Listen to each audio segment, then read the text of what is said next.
antes de empezar a hablar de los temas que tienen que ver con la economía, con la seguridad, con todos los aspectos de la realización de estos 4 años, que en 6 meses ya usted culmina, presidente, creo que es muy importante abordar una situación que hoy tiene al mundo muy interesada por el futuro de lo que tiene que ver con la paz global, con la seguridad internacional, y es el tema de la invasión de Rusia a Ucrania. Presidente, en materia de política internacional, ¿cuál puede ser el impacto geopolítico para Colombia de esta noticia conocida en las últimas horas? A ver, empecemos por lo siguiente, Andrés. Yo creo que aquí hay que hacer un rechazo grande a esa agresión. La agresión que ha tenido Rusia con Ucrania no solamente viola la soberanía de otro país, sino que también viola la integralidad del territorio de Ucrania. Pasa por encima de los acuerdos de Minsk y adicionalmente desconoce la declaración sobre la integralidad del territorio de Ucrania que hizo las Naciones Unidas en el año 2014. Pero fuera de eso pone en peligro la vida de civiles, fuera de eso altera la paz mundial, pone en riesgo la estabilidad de Europa y puede agregar un elemento de mayor complejidad que es afectar la reactivación económica mundial y dado lo que esto genera en los mercados internacionales y lo que puede pasar con los mercados de energéticos, muy seguramente vamos a ver aumentos en el precio del petróleo y del gas que por supuesto van a terminar contribuyendo desafortunadamente a que las presiones inflacionarias que golpean hoy al mundo puedan ser mayores. ¿Qué es importante decir? Hoy el mundo tiene que obrar en rechazo a la guerra y seguir instando al retiro inmediato de las tropas de Rusia sobre Ucrania. Tenemos que buscar la mayor coordinación humanitaria, pero al mismo tiempo la mayor coordinación internacional para el régimen de sanciones. Y, sin lugar a dudas, no deja de existir una preocupación en otros lugares del mundo donde desde antes de que se diera esta incursión militar ya se había advertido que si había algún grado de tensión, por ejemplo con la OTAN, aumentaría la presencia militar rusa en otros lugares del mundo, incluyendo América Latina. Entonces, este no es un tema menor y yo creo que por eso el mundo tiene que obrar con mucha coordinación y mucha contundencia en que se aplique un marco de sanciones lo suficientemente ejemplarizante para prevenir una situación que pueda convertirse en una guerra tan temible como la que vimos hace más de 100 años en Europa. Y usted menciona entonces que esa situación, ese cambio geopolítico y lo que tiene que ver con Venezuela es una preocupación más alta en este momento para Es el que caso colombiano. sin duda, pero ¿por qué la quiero poner en el contexto más amplio? Es que en Venezuela no la gobierna ninguna institucionalidad democrática. Venezuela hoy está capturada por un régimen dictatorial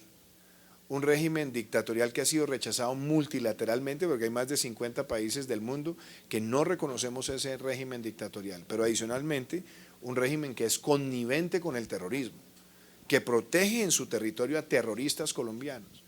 Y el que quiera tener alguna duda, pues basta ver dónde cayó Santrich, dónde cayó El Paisa, dónde cayó Romaña, dónde está Antonio García, dónde está Iván Márquez. Allá hay un alto nivel de connivencia y por supuesto hay presencia militar rusa también en Venezuela y Colombia lo que ha hecho es pedir explicación sobre cuál es el alcance de esa presencia militar, por eso tuvimos un diálogo también con la representación diplomática rusa en Bogotá, porque ellos expresaron que nunca se utilizará cooperación militar rusa en contra de Colombia. Pues ojalá se cumpla, pero nosotros debemos mantener un ojo vigilante y siempre advirtiendo sobre lo que podría ser un escalamiento de carreras armamentistas para tratar de convertir a América Latina en otro lugar de disputa geopolítica. En medio de esa conversación con el embajador ruso se conoció también una preocupación del gobierno de Estados Unidos sobre la posibilidad de intervención en las elecciones a través de ataques cibernéticos. ¿Eso le preocupa a usted, presidente? ¿Cómo está Colombia preparada en este marco geopolítico ante una posible Yo creo que intervención? hay una preocupación mundial, Andrés. Primero, es que estas cosas ya pasaron. Estados Unidos vio lo que ocurrió en el año 2016, cuando hubo presiones digitales sobre el proceso electoral que se adelantó en los Estados Unidos. Vimos situaciones de presión en Cataluña, vimos activación de muchos, lo llaman guerras algorítmicas, en lo que fueron incidentes de protesta social en varios países de la región, obviamente con una gran capacidad de acelerar tendencias para tratar de hacer de alguna forma manipulación y en algunos casos también tratar de generar prejuicios.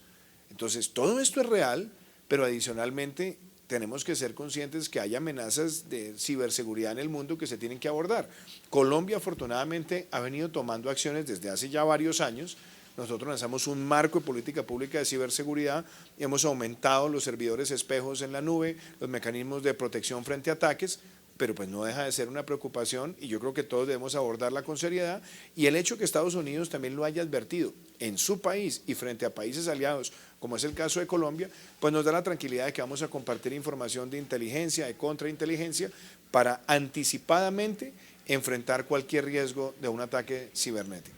Y ya que estamos hablando de las elecciones, cuando usted fue candidato hace ya casi 4 años, en esta época estaba usted en campaña, la situación del país tenía otro carisma de orden público. Hoy estamos viendo un resurgir de planes y ataques terroristas. ¿Cuál es la garantía que usted ve frente a los comicios que ya en 2 semanas vamos a tener los colombianos? Primero es bueno poner todo en la perspectiva que es, Andrés. Hace 4 años, cuando estábamos en la campaña presidencial, veíamos a un ELN que estaba cometiendo toda suerte de actos criminales. Es que al país es bueno recordarle que durante los mal llamados 17 meses de diálogo, el ELN lo que hizo fue matar más de 100 personas, cometió más de 400 actos de terrorismo y secuestró más de una decena de personas. Entonces, no es que hace 4 años había una situación de paz con el ELN, no, el ELN estaba lo que siempre hace, aprovechando las conversaciones para seguir cometiendo fechorías. Y nosotros sí marcamos una línea bastante clara en esas materias. ¿Cuál era? Que nosotros no aproximamos ningún tipo de conversación si no se suspenden todos los actos criminales y se liberan todos los secuestrados. ¿Y cómo respondió el ELN? Con barbarie, con el atentado en la Escuela General Santander, con actos en otros lugares del país. Pero también hace 4 años existían caparros, pelusos, puntilleros, clan del Golfo.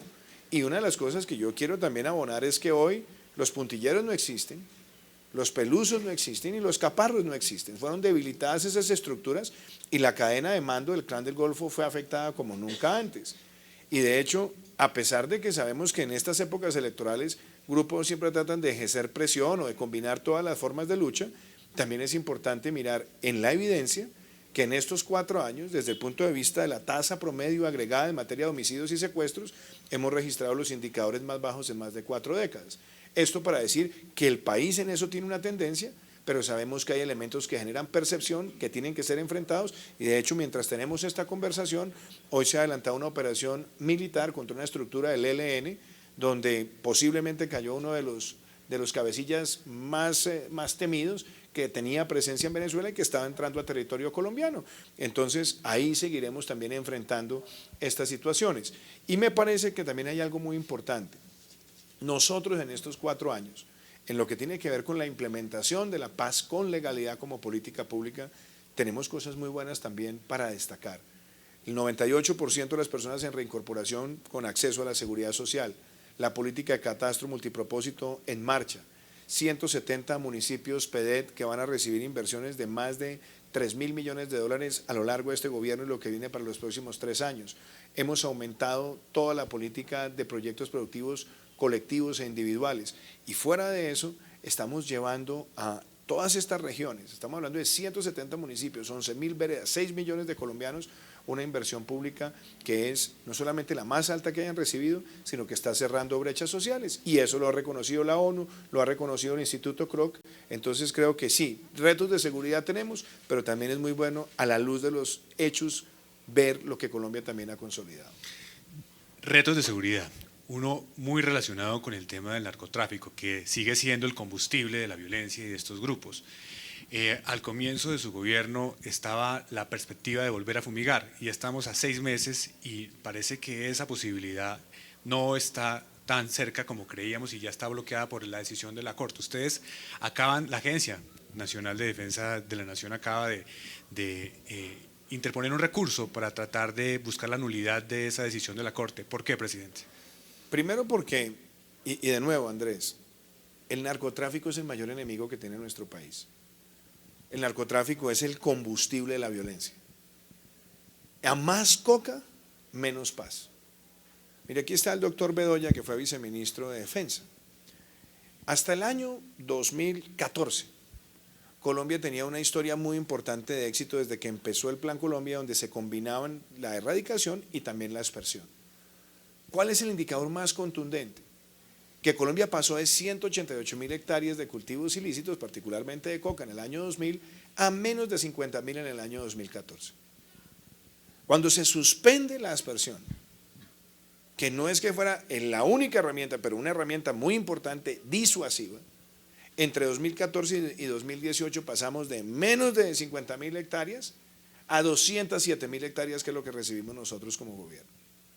Los grupos manuales de erradicación habían llegado al punto más bajo en 15 años. Y nosotros dijimos, este fenómeno hay que parar ya ese crecimiento exponencial. Aumentamos los grupos de erradicación manual, lanzamos la política Ruta Futuro y empezamos además un proceso para restablecer con los protocolos de la Corte Constitucional mecanismos de aspersión con precisión. ¿Qué se logró? Parar el crecimiento exponencial, y hemos logrado con los indicadores de Naciones Unidas una reducción de alrededor del 20% en estos 3 años y medio. ¿Eso es mejor que lo que había? Sí, pero el reto más inexplicable es por qué tiene que ser una lucha de obstáculos enfrentar este fenómeno que es multidimensional. Y nosotros lo que hemos visto… ¿Cree que la Corte no entiende yo creo, ese marco que usted plantea? Que a mí lo que me preocupa, Andrés, es lo siguiente. Y yo soy respetuoso de las instituciones, pero a mí lo que me causa un poco de sorpresa es que se dice, por un lado, que hay un estado de cosas inconstitucionales porque hay asesinatos de líderes sociales y excombatientes que los cometen los mismos grupos que se nutren del narcotráfico, pero para enfrentar el narcotráfico hay que limitar las herramientas del Estado. Si nosotros tenemos todas las herramientas a disposición, y vuelvo, insisto, no es una sola, es la combinación de todas: erradicación manual, desarrollo alternativo, sustitución y aspersión con precisión donde corresponda, pues nosotros como país estamos mejor equipados para enfrentar este fenómeno. Y es muy triste también que en la escala regional hemos tenido que lidiar inclusive decisiones de jueces que prohíben la erradicación manual.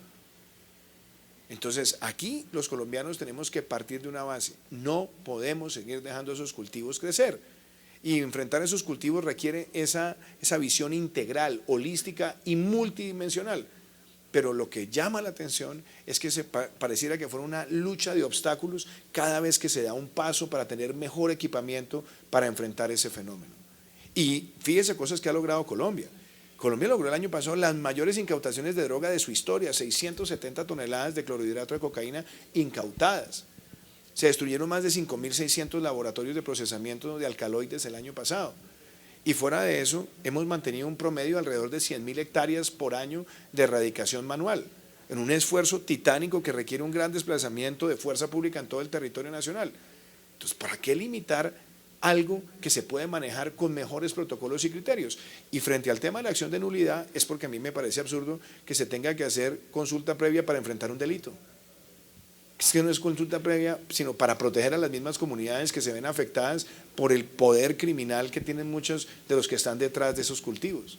Entonces yo creo que presentar el incidente y ponerlo sobre la base de la defensa del interés general de Colombia, pues es lo correcto, por lo menos para agotar todas las vías que debe tener el Poder Ejecutivo en este caso.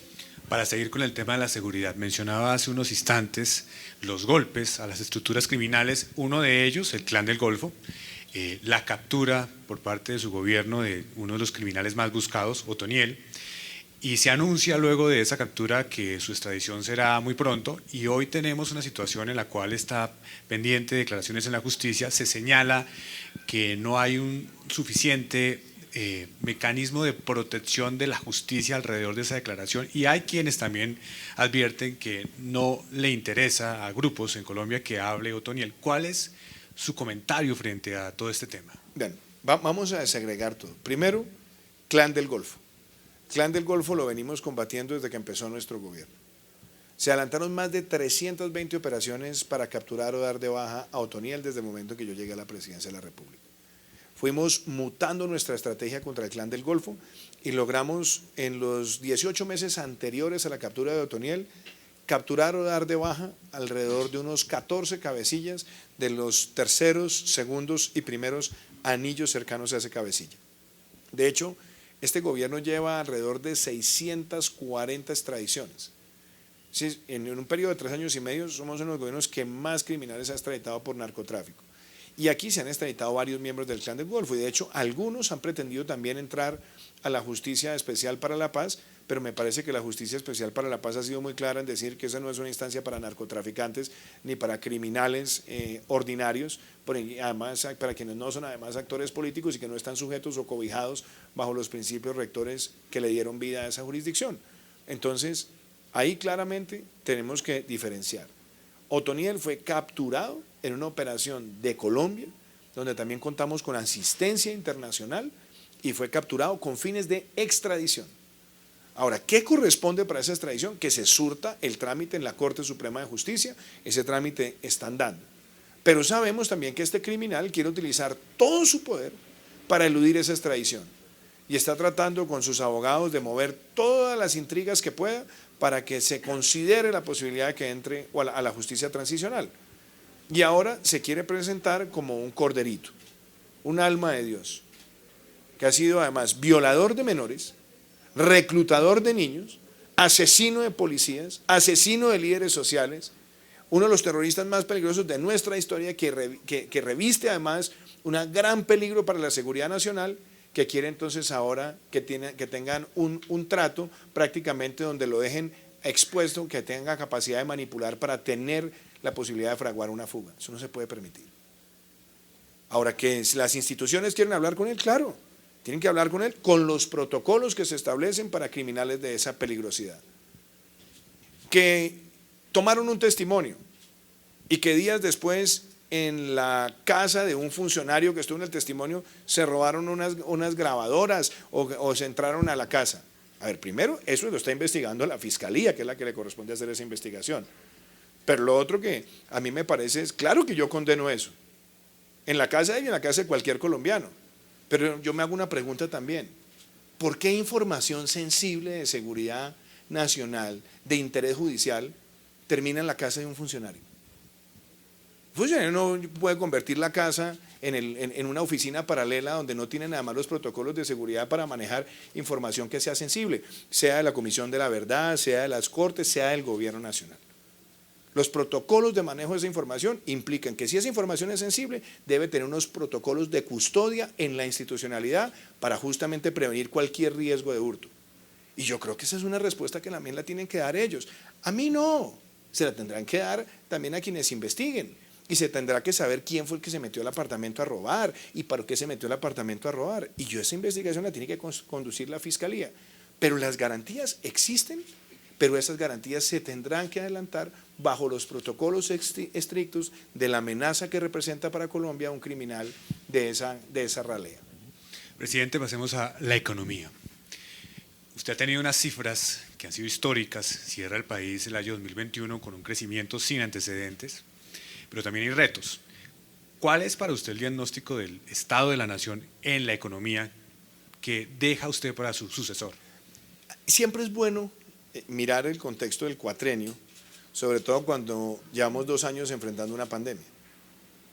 Porque el otro día, hablando con Hassan Nazar, estábamos acordándonos de las dificultades que pasábamos en el año 2020 y él mencionaba una escena de una película de ese famoso piloto que tuvo que aterrizar en el Hudson, donde al final de la película le dicen, bueno, ¿y usted por qué no pensó en aterrizar en el aeropuerto en tal parte? Y él dice, ¿después de cuántos intentos? Aquí el mundo no tenía intentos para enfrentar una pandemia y no había ni manual ni precedentes. Pero lo que sí nosotros podemos decir es que antes de que llegara la pandemia, en el año 2019, nuestro país cerró el año 2019, Andrés, con el mayor crecimiento económico en 5 años. Y cerró ese año con el menor déficit fiscal en casi 8 años. Y por primera vez con un superávit fiscal desde que existe la regla fiscal. Con el año de mayor inversión extranjera directa en 5 años. Con el mejor año del turismo en la historia de nuestro país. Y con una expectativa de crecimiento de las exportaciones no mineroenergéticas que nos llenaban de bastante ilusión. Y de pronto llega semejante cataclismo a la economía del mundo, que colapsa los sistemas de salud de los países desarrollados, que lleva a que el mundo tenga una de las recesiones más profundas en términos de caída en una vigencia fiscal.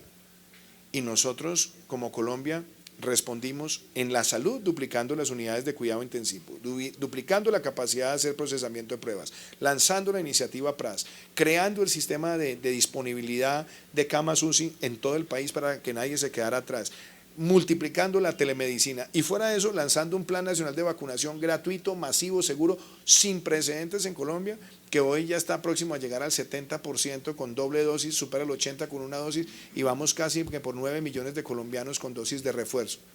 Pero en paralelo pusimos en marcha una agenda social que Colombia tampoco conocía. Nunca, y eso lo sabe bien Santiago Montenegro que está acá, nunca el Estado colombiano había subsidiado la nómina de trabajadores en un ciclo recesivo y se financió 40 o 50% del salario mínimo legal mensual a cerca de 4 millones de trabajadores y se creó ingreso solidario. En cuestión de semanas teníamos más beneficiarios de ingreso solidario de los que se habían generado en 20 años en Familias en Acción, con un sistema de selección de beneficiarios en tiempo récord que hoy nos lleva a tener más de 10 millones de beneficiarios de transferencias económicas.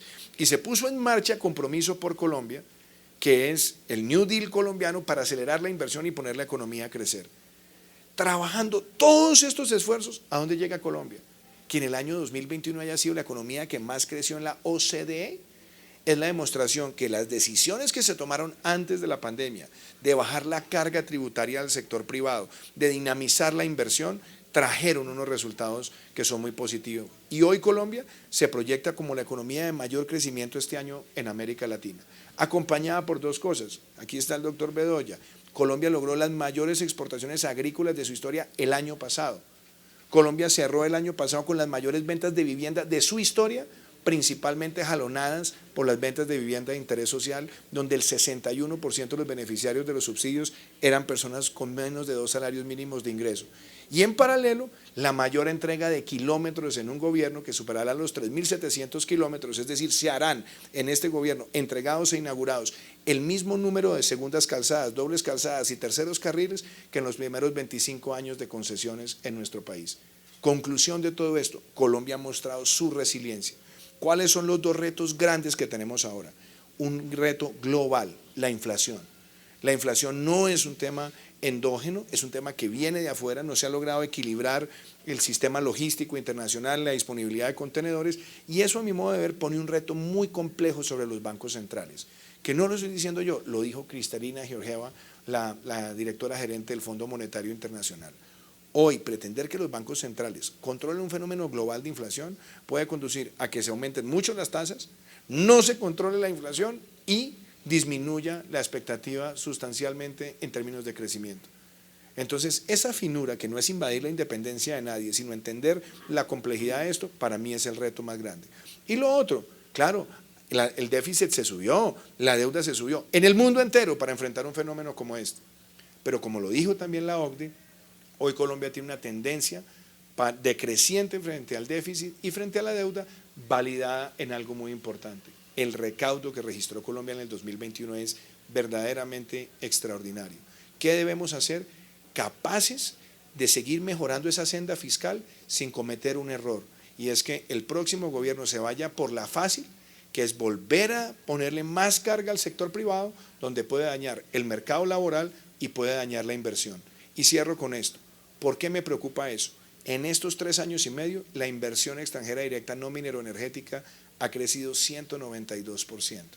Y fuera de eso, nosotros logramos el año pasado las mayores exportaciones no mineroenergéticas en la historia de Colombia. Hay que tener mucho cuidado en que aquí no se puede ir por la fácil y que hay que diseñar una estructura fiscal sostenible donde mantengamos el espíritu que motiva a la inversión hoy en Colombia. Y en las próximas semanas esa lucha contra la inflación, ¿cómo ve usted el reto de mantener también el crecimiento? ¿Cómo ve, por ejemplo, usted la decisión del Banco de la República de subir las tasas? ¿Cuál es su percepción sobre cuál es la receta adecuada para no frenar ni crecimiento, pero reducir la inflación? Primero, siempre es bueno tener la perspectiva, porque el año pasado cerró con una inflación de alrededor del 5.6. Esa inflación, que es alta, tampoco ha sido la más alta de los últimos 5 o 6 años. Nosotros tuvimos inclusive inflaciones superiores a esas en el 2015-2016. Y se enfrentaron desde la política monetaria en ese momento con un muy buen resultado porque era esencialmente un fenómeno endógeno. Es decir, el banco supo tomar sus decisiones de objetivo inflación, sabiendo controlar, sin ahogar el crecimiento. Hoy en día tenemos una situación compleja, y es que es, llámelo 80% un fenómeno exógeno y un 20% un fenómeno endógeno. Entonces, ¿debe el banco dar señales aumentando tasas? Yo creo que eso es correcto en la política monetaria. Pero si usted las da muy agresivas, creyendo que va a controlar un fenómeno exógeno, lo que va a pasar es que va a subir muchísimo las tasas, va a encarecer el costo del crédito, va a empezar a desacelerar la economía, no va a controlar la inflación, y ahí sí podemos empezar a tener problemas serios. Y es que fíjese que a diferencia de otros países, Colombia el año pasado creció al 10.6 con una inflación del 5.6. Mientras que vimos otros países, empezando por los Estados Unidos, con inflaciones superiores al 6 y crecimientos inferiores al 4. Esa es la situación a la que no debemos llegar. Y es esa finura, ese debate técnico, que lo respeto profundamente, que debe dar el banco. Pero cuando yo hago este comentario, lo hago es pensando en el mejor interés del país, no en invadir las competencias del Banco de la República. ¿Controlar la inflación? Sí. Si es que pueden controlar un fenómeno exógeno, que no creo. Entonces, subir tasas es una cosa, pero subirlas demasiado hasta el punto de frenar la dinámica de crecimiento, que puede también incidir en impactos en el mercado laboral, a mí me parece que eso hay que darle una mirada muchísimo más sesuda. Presidente, usted mencionaba también el año 2019, un año de crecimiento en el cual veníamos muy bien antes de que se presentara la pandemia. También en ese año, cerrando ese 2019, teníamos una cifra de desempleo de menos de 2 dígitos. Venimos al año 2021, un crecimiento histórico, pero el desempleo no crece, no se cede de esa misma forma. ¿Cómo combatir ese tema? Porque el desempleo pareciera que no recibe los beneficios del crecimiento de la economía. Esa es una muy buena pregunta y nos tiene que llevar a mirar el fenómeno del mercado laboral también en el tiempo. Desde el año 2015 se venía deteriorando el mercado laboral. Esencialmente, ¿por qué? Entre más se va tecnificando el mercado laboral, más difícil se convierte para ciertos trabajadores entrar al sistema formal de empleo. Y para nosotros ese fue un reto desde el comienzo.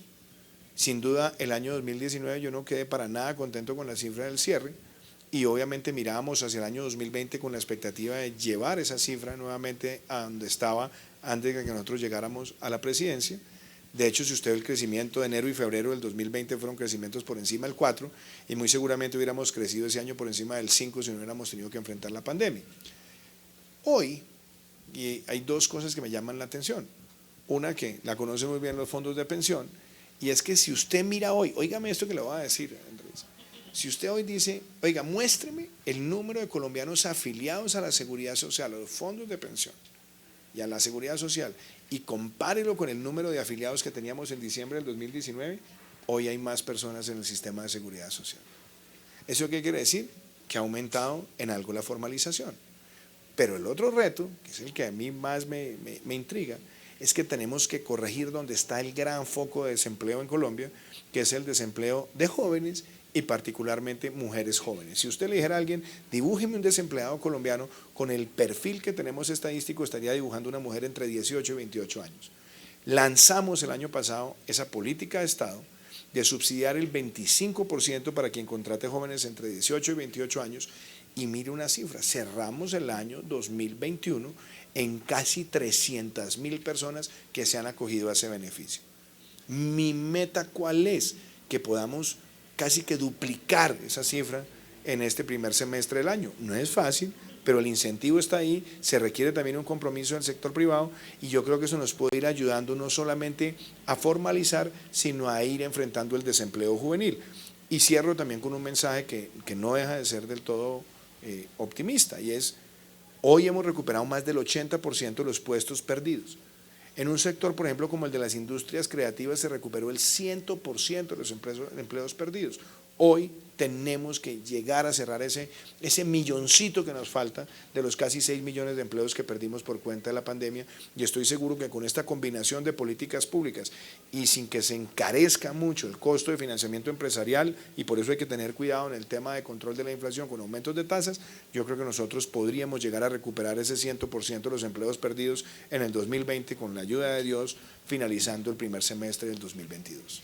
Presidente, hoy ya en este año Estado de la Nación, si usted pudiera decirle a su sucesor, mantenga esto que yo conseguí, que le va a garantizar a usted y al país una senda de desarrollo, de tranquilidad, ¿qué sería de su realización aquello que le recomendaría al próximo gobierno? Yo partí de una base cuando llegué a la presidencia. Yo siempre le he tenido bastante desprecio al adanismo en la política. Y son esos gobernantes que creen que con su llegada se refunda la república. Empieza nuevamente la creación. No, uno tiene que saber que en este país hay conquistas muy importantes que se han logrado con políticas de Estado. ¿Cuál fue mi lógica desde el primer día? Uno, mantener lo que funcione y mejorarlo. Dos, crear cosas que se requieran para el país, que le aporten al país. Y tres, tener también la capacidad de corregir decisiones que de pronto podrían llevarse a un mejoramiento continuo. Sobre esos tres pilares nosotros gobernamos y con 203 propuestas que le presentamos a Colombia, 162 que eran las propuestas originales mías, más las que se agregaron con la doctora Marta Lucía Ramírez. Y si uno ve hoy, yo diría hay 4 cosas o 5 cosas que debemos conservar, que son muy importantes. Uno, Colombia es hoy percibido como el país más atractivo para la inversión en América Latina, por su estabilidad institucional, por su estabilidad política, porque hemos mejorado los marcos regulatorios y porque estamos haciendo apuestas por la carbono neutralidad, por la transición energética, por la cuarta revolución industrial. En temas donde otros países se han quedado atrás, Colombia ha seguido adelante. Entonces, mantener esa certidumbre sobre la inversión es fundamental. Y eso implica no caer en el populismo que empieza a mandar mensajes, mañana se acaba el petróleo, después se acaba el carbón, después se acaba el... Porque esos son discursos que se vuelven sectarios en contra de la iniciativa privada, generan temor. Yo creo que hay que saber mantener esa confianza, esa certidumbre al inversionista que está trayendo resultados y que está jalonando crecimiento. Segundo tema, mantener la política social en 3 grandes agendas. La matrícula gratis que se creó como política de Estado para los jóvenes que van a la educación superior pública, que ya hoy está cubriendo casi 700.000 jóvenes, 97% de la matrícula superior pública, y que la está acompañando el apoyo económico para manutención y transporte al estar acercándonos a 600.000 jóvenes de Jóvenes en Acción, que aquí a quienes conocen esa política, hace 4 años había 127.000 jóvenes en Jóvenes en Acción. Vamos a llegar a 600.000 en cuestión de 8 semanas. Mantener esa agenda es fundamental. Y eso implica también una recomendación. Yo creo que el ingreso solidario hay que mantenerlo. Y más ahora que estamos aumentando el número de beneficiarios, que estamos aumentando el monto y que va a empezar con el Sisbén 4 a partir del mes de julio en aumentar los montos en función de pobreza extrema y del número de miembros de las familias. Esto nos puede ayudar a revertir en cuestión de 1 año o menos las cifras que nos trajeron en afectaciones en términos de pobreza la pandemia. Ya hemos recuperado mucho, con 1 año más y manteniendo ese programa permanente estoy seguro que tendremos una agenda social muy grande. Y el tema de carbono neutralidad, transición energética, que yo creo que Colombia también se está posicionando internacionalmente. Y por último, mantener los avances en términos de paz con legalidad.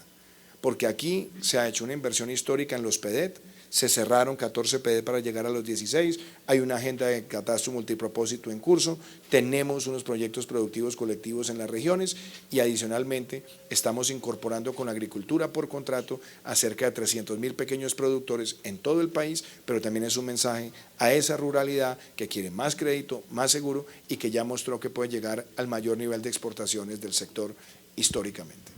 Hablemos ahora, presidente, de cómo está la situación en el país frente a las instituciones. Y quiero contarle que en asocio con la Universidad de Rosario permanentemente medimos con los jóvenes cuál es su visión de las instituciones y encontramos situaciones muy preocupantes que obviamente no son solamente de Colombia, hay un contexto internacional en el cual la democracia ha venido perdiendo credibilidad, pero en Colombia es particularmente grave frente a las grandes instituciones del Estado. ¿Por qué se está dando esto, presidente? ¿Tiene que ver con alguna situación que no hayamos entendido y que podamos nosotros buscar la manera de devolver esa confianza, especialmente en los jóvenes que usted menciona mucho? En el poco tiempo libre que tengo, Andrés, he estado últimamente leyendo el libro de Moisés Naim, La venganza del poder. Y Moisés Naim habla de 3 P's que están atentando contra la democracia: la posverdad, el populismo y la polarización. La posverdad se está convirtiendo en un fenómeno cada vez más complejo de manejar, porque hoy vemos la exponencialidad de las redes sociales y donde sobre todo hay esa frase que yo detesto que dice percepción es realidad. Porque en el mundo de las redes y de la manipulación informática ya no importa los hechos, sino cómo cambiamos la percepción por los intereses frente al otro. Y eso afecta a la democracia y afecta profundamente la política. Porque lleva a que se empiece a generar una sensación de catastrofismo, de negativismo y sobre todo de pérdida de esperanza y de desconfianza. Hace poco salió una columna de Sebastián Edwards sobre lo que había pasado en Chile. Él decía, pero ¿cómo un país que logró sus más grandes conquistas sociales y económicas le sembraron a una generación un sentimiento de que todo era una catástrofe? Porque entonces es negar el proceso evolutivo que ha tenido un país y entonces es sembrar el negativismo es sobre expectativas y no sobre realidades alcanzadas. Y sobre todo empiezan a cabalgar tesis muy peligrosas como llamar al empresario rico, al trabajador el pobre y generar una lucha entre los dos que mine la confianza del desarrollo empresarial. Entonces esa posverdad, que es la que muchas veces ahora la gente dice, no, pues usted puede haber hecho esto, pero es que la narrativa mire cómo se la montaron. Oiga, un momento, sí, está bien, entendemos que puede haber una competencia narrativa, pero ¿y la verdad? ¿Y los hechos a quién le importan? Entonces, tocar ese tema es muy importante porque es muy bueno también que la juventud de nuestro país entienda las cosas que Colombia ha logrado alcanzar. Que Colombia ha venido reduciendo la mortalidad infantil, que Colombia ha aumentado la expectativa de vida, que Colombia ha logrado un avance profundo en materia de cobertura en educación, en salud. Ayer estábamos contándole al país que logramos 2,5 millones de nuevos usuarios de agua potable en el país, cerrando un déficit casi un 45% de lo que teníamos hace 4 años.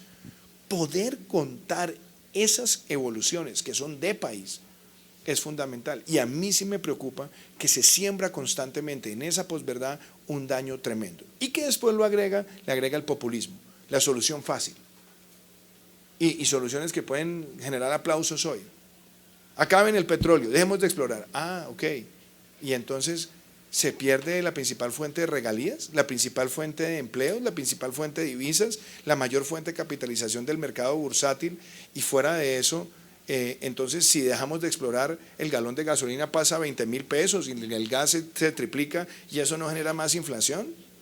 Y lo mismo frente a otra serie de fenómenos, pero ese populismo es un enemigo hoy de las democracias en América Latina, sumado a la posverdad, porque el populismo utiliza la posverdad para nutrir su camino de ascenso al poder y siempre es sobre la base de la catástrofe para refundar y poder someter a las instituciones a sus propios anhelos, como fue lo que ocurrió en Venezuela, porque estos fenómenos empiezan en democracias, se vuelven dictocracias y después dictaduras.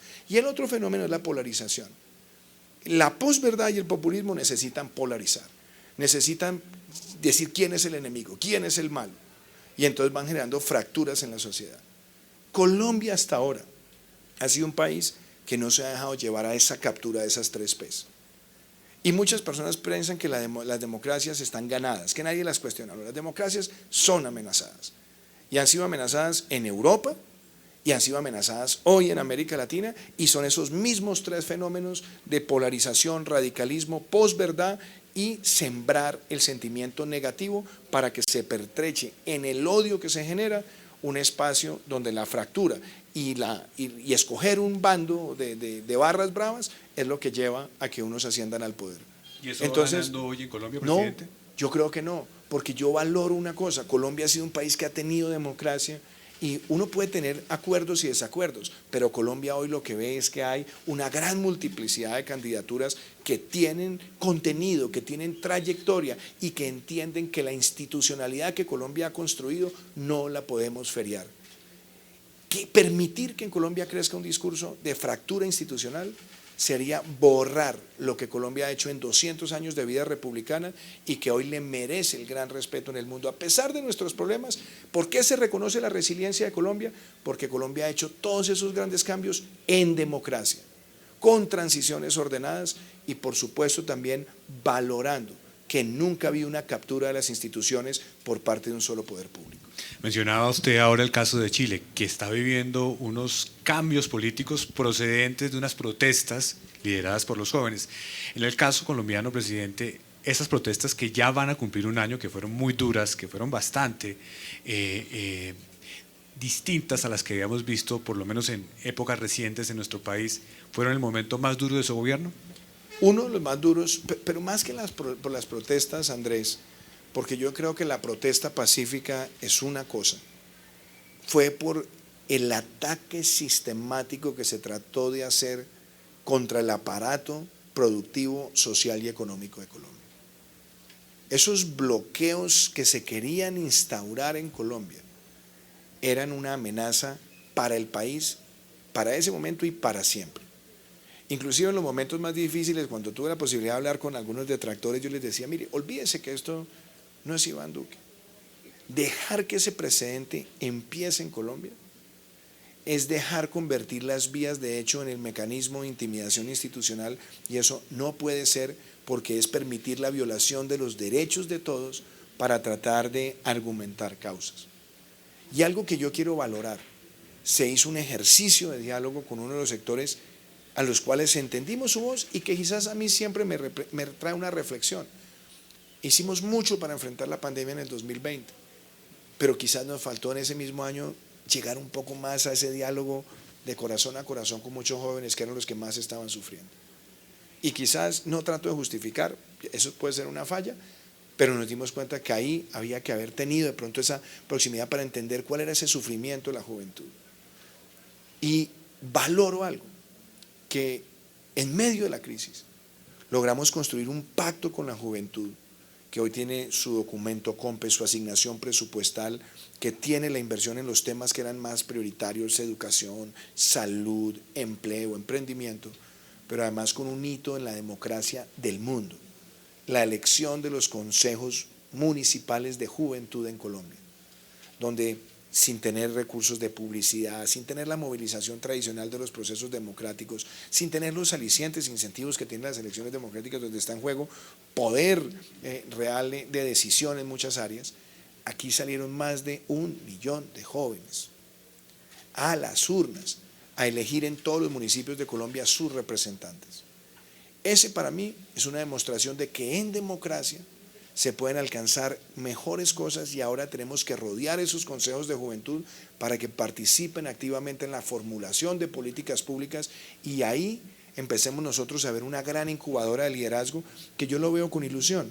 Yo veo a muchos de estos jóvenes en el territorio que en 5 años o en 10 años o en menos podrán ser alcaldes, congresistas, gobernadores, presidentes, presidentas.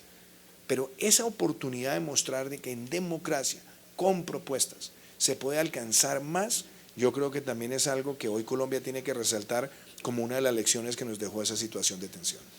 Uno de los momentos más duros, dijo usted. ¿Cuál es otro? ¿Cuál recuerda usted en este momento que le parece, Andrés, que son hay muchos, fundamentales? Mire, yo soy una persona de fe y soy profundamente optimista. Yo la verdad es que siempre son más las cosas que me llenan el corazón de alegría que las que carga uno con sufrimientos. Porque uno en la vida no puede cargar ni con sufrimientos ni con odios. Entonces, en el sufrimiento yo proceso cada adversidad y digo, esa adversidad, ¿qué me dejó? ¿En qué me hizo una mejor persona esa adversidad? Hubo momentos muy duros, a mí me dio muy duro el ataque terrorista a la Escuela General Santander. Un momento devastador, ver a las familias, 22 jóvenes que habían escogido el camino del servicio, asesinados cobardemente por el ELN. A mí me impactó mucho las primeras etapas de la pandemia, tomar la decisión del aislamiento preventivo obligatorio, que es la decisión más difícil que ha tomado un presidente en la historia de nuestro país, muy compleja, y más sabiendo que teníamos que obrar en la salud, en la economía, en lo social, para que el país no se fuera a derrumbar y poderlo sacar adelante. Fueron momentos duros, pero de nuevo, y obviamente las situaciones de los bloqueos cuando veíamos tantas afectaciones a los derechos colectivos, pero ver esto con la perspectiva y con la humildad de saber qué dejó, qué logramos nosotros dejar como una gran lección, es lo que a mí me llena como aliciente. Y yo creo que ahí el mensaje es: Colombia es un país resiliente. Colombia ha habido tantas adversidades en su historia que las adversidades solamente nos hacen más innovadores, más creativos, más dinámicos y más colombianos que nunca. Y en esos momentos de adversidad, ¿usted no extrañó que el partido que usted representó para llegar a la presidencia lo rodeara completamente? ¿Sabe que yo no veo la vida, yo no la veo en función de eso? Porque yo creo que los partidos siempre tienen de todo. Y los partidos no deben ser estructuras homogéneas, monolíticas. Y a mí me respaldó para llegar a la presidencia una amplia mayoría de los militantes de mi partido. De hecho, yo pasé por 16 encuestas en mi partido y gané las 16, con la base y con los ciudadanos que eran no militantes. Y después hicimos una propuesta que llegó a una consulta abierta donde logramos convocar a más colombianos, la mayor votación en una consulta superando los 4 millones de votos, después una primera vuelta con más de 7 millones de votos y la mayor votación en la historia de nuestro país. Entonces, con humildad esas cosas a uno lo reafirman en las convicciones. Y cuando dentro del partido uno sabe que el ala que uno derrotó pues siempre estará inconforme, pues uno vive tranquilo y uno sabe que la política es de esas discusiones. Pero la gran mayoría del partido no solamente apoyó, sino que apoyó también el número de personas de los otros partidos que se unieron a esta coalición de gobierno. Porque aquí hay una coalición de gobierno que tiene independientes y personas que están en otros partidos. Y yo voy a decir una cosa: el momento más duro que ha tenido que enfrentar un presidente en la historia de Colombia, que fue esta pandemia. Una pandemia más global, con una crisis económica global, con una crisis de salud global, donde había que luchar para conseguir un ventilador, un hisopo, unas pruebas. Vimos a la institucionalidad de Colombia trabajando de la mano. Sacamos más de 100 decretos de emergencia que fueron respaldados en un 98% por la Corte Constitucional. Después fuimos al Congreso de la República con muchas de estas medidas y el Congreso al lado de la institucionalidad. Entonces, a veces los colombianos nos quedamos mucho en el ruido, en aquellas cosas que son las más pugnaces, pero si uno mirara decantando el paso de la historia, lo que Colombia hizo para enfrentar la pandemia es la mayor articulación institucional que haya visto este país en su historia. Ver a las cortes tener sistemas de administración de justicia virtuales, digitales, ver al Congreso funcionando, ver cómo se adaptaron las instituciones y no se paralizaron en lo que a veces más llamamos el santanderismo, que es quedarnos en la discusión del inciso. No, las instituciones lograron adaptarse a ese reto y el país logró, Andrés, empezar a recuperar crecimiento después del segundo semestre del 2020, cerrar el 2021 con el mayor crecimiento de su historia, recuperar al 80% de los puestos de trabajo y poner en marcha la mayor inversión social de su historia. Hoy 10 millones de colombianos reciben beneficios económicos. Y le voy a decir una cosa para quienes han sido estudiosos de las transferencias económicas: Colombia lleva 20 años de transferencias económicas condicionadas y no condicionadas. El 50% de ellas se han girado en este gobierno. Esa es la demostración de cómo el país logró asumir un reto de semejante tamaño. Presidente, para terminar, hoy, Colombia, ¿cuál es la garantía de mantener este panorama de situaciones de resiliencia que usted ha mencionado hacia adelante? ¿Cuál es el lugar exacto donde podemos pararnos para garantizar que mantener esa senda? A mí lo que más me parece que los colombianos debemos valorar es que este es un país que ha tenido un espíritu emprendedor con una fraternidad laboral. Mire, aquí hay varios amigos, personas que conozco que han estado en los gremios y que están además en la mesa de concertación laboral. Nosotros logramos un aumento de más del 10% en el salario mínimo, cuando la economía creció al 10.6. ¿Qué conversación tan difícil? Porque obviamente para muchos sectores, pero el sector privado de nuestro país dijo: ahí estamos, hay que acompañar a los trabajadores, hay que hacer este reconocimiento, y se logró en un principio de fraternidad una decisión unánime en la mesa de concertación laboral. Que en el pasado hemos visto decisiones sí mayoritarias, pero algunos se quedaban por fuera. Unánime, de las pocas veces que esto se ha logrado.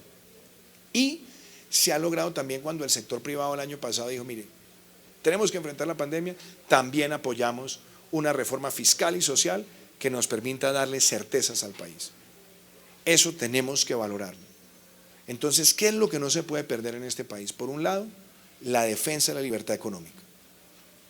Lo peor que le puede pasar al país es que llegue un discurso populista enemigo de las libertades económicas que tenga una relación con el sector privado de intimidación, de miedo y lo que es aún más grave, de escogencia de ganadores y perdedores para que de manera unilateral se someta la libertad económica al querer de un gobernante.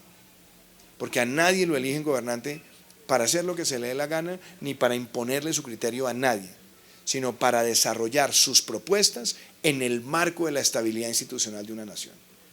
Entonces, ese para mí es fundamental. Y mantener esa fraternidad. Porque quienes quieren fracturar la sociedad buscan la enemistad del trabajador con el empleador.